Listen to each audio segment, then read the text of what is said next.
And welcome back. What a gorgeous day it's been all across the area today. Might see tables a-turning over the next few days, though. Start things off with a beautiful shot over Palmer Divide right now. Notice we are starting to see a few rain shafts move down there.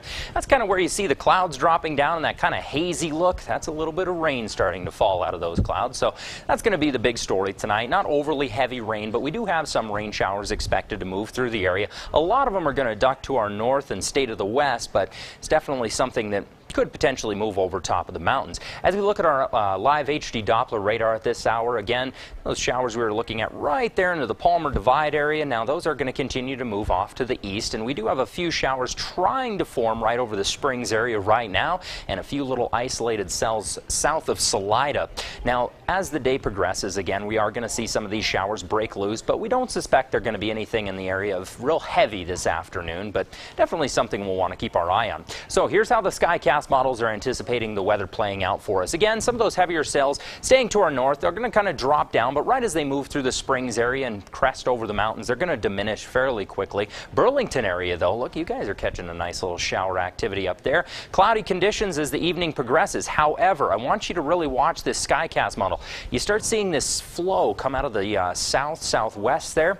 That is the area that potentially could kick off some more shower activity late tonight. Like, we're talking after 9 o'clock late. So don't be surprised if we see a little thunderstorm late tonight. Might be enough to even wake you up or get the dog a-barking, so keep that in mind. But again, SkyCast models aren't really showing anything at this time, but the elements are there, and there is that potential for afternoon and late evening thunderstorms today. So just keep that in mind. As we wind into your morning commute tomorrow, it's going to be a fairly nice one across eastern Colorado. We do see a few high-level clouds, but for the most part, those are going to hold out until the early afternoon hours. Then we start getting these really spotty showers, very similar to what we've seen over the past few days. Not a lot to get excited about, but it's going to increase as Tuesday into Wednesday wraps around. We start getting that area of low pressure dropping into the area, and that is going to grab onto that monsoonal moisture and bring it right back up across the area. So do expect a few showers tomorrow, heavier than today, into the late afternoon and evening hours. But again, once we roll into Wednesday, Thursday, that's going to be when things get a little bit wet on us.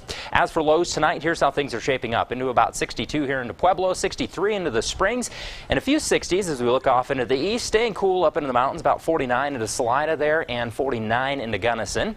As for tomorrow, it's going to be another hot one, so we're looking at hot early morning hours into the early afternoon, and then things are going to start getting a little bit hairy on us into the afternoon. Again, 92 degrees tomorrow into Pueblo, looking at 83 degrees into the Springs, and a few mid-90s off to our east. I don't suspect they're going to hit the triple digits like we've seen over the past few days, but it's going to definitely be pushing them over the next few days. Over the next 7 days, here's how things play out for us. It's not bad temperature-wise, but again, we have to rule in those afternoon thunderstorms. Temperatures tapering slightly, and that's just due to the fact once we get these thunderstorms, it's really going to cool the air down, and depending on the time of these thunderstorms, daytime highs just won't rise up to what our averages would be at this time, so we're looking at the 50s overnight there. As for the Pueblo region, looking at the 80s pretty much all week there, and again, afternoon thunderstorms. Friday looks to be pretty nice for us. The big day to keep our eye on is going to be that Wednesday, Thursday area. Again, low pressure starting to move into the area Tuesday evening into Wednesday, and that potentially could bring a little bit more moisture than even what we're expecting into the region. So 70s and a few 80s to start the week out into Canyon City, into Teller County. We're looking at the 70s pretty much all week with a few 50s to go around, and again, afternoon thunderstorms. Teller County is going to start drying up a little bit more by Thursday, Friday, but again, Tuesday into Wednesday, that's when we want to keep our eye on the charts. Again, not suspecting anything too crazy, guys, but just enough where we'll want to keep in mind what potentially could roll over top of those mountains. Yeah. So we're getting used to that afternoon thunderstorm. I know. It's like clockwork every day. It's just all depends where they move. Yeah. So. One piece of advice: this outfit you got on there with the orange, wear that Broncos Sundays, buddy. Heck yes. It'll be very popular with everybody. I know. I don't know if I should admit my team in this town. Yeah, but it's not Broncos. Go. Yeah, there you go. Try it again. Exactly. Right. I got the colors to match, Broncos. so we're good. Yeah.